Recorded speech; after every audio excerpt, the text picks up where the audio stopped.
ശബ്ദരേഖാ വിവാദത്തിൽ ഡിവൈഎഫ്ഐ തൃശൂർ ജില്ലാ secretary Sarath പ്രസാദിനെ suspend ചെയ്യാൻ സിപിഎം ശുപാർശ. 1 വർഷത്തേക്ക് സസ്പെൻഡ് ചെയ്യാനാണ് ജില്ലാ സെക്രട്ടേറിയറ്റിന്റെ ശുപാർശ. സംസ്ഥാന നേതൃത്വം അംഗീകരിക്കുന്നതോടെ നടപടി പ്രാബല്യത്തിൽ വരും. കോടാനോടി കപ്പലണ്ടി കച്ചവടം തൃശ്ശൂർ ആളാണ് ഇന്ന് കാണുന്ന അയാൾക്ക് ചുരുങ്ങിയത് കോടാനോടി നിസ്സാര ആൾക്കാരാ പറഞ്ഞ ജില്ലയിലത്തെ വലിയ വലിയ അപ്പർ ക്ലാസ് ആളുകളുടെ ഇന്ററാക്ട് ചെയ്യുന്ന ആൾക്കാർ. AC മൊയ്തീൻ, MK കണ്ണൻ എന്നിവർ ഉൾപ്പെടെയുള്ള മുതിർന്ന നേതാക്കളെ സാമ്പത്തിക ആരോപണത്തിന്റെ മുനയിൽ നിർത്തുന്നതായിരുന്നു ശബ്ദ സന്ദേശം.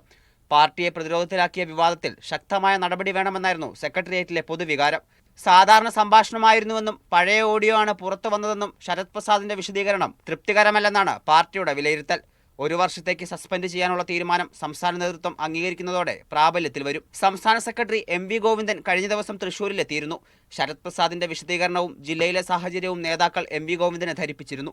തുടർന്നുള്ള ധാരണയുടെ ഭാഗമായാണ് ഇന്നലത്തെ സെക്രട്ടേറിയറ്റ് തീരുമാനം.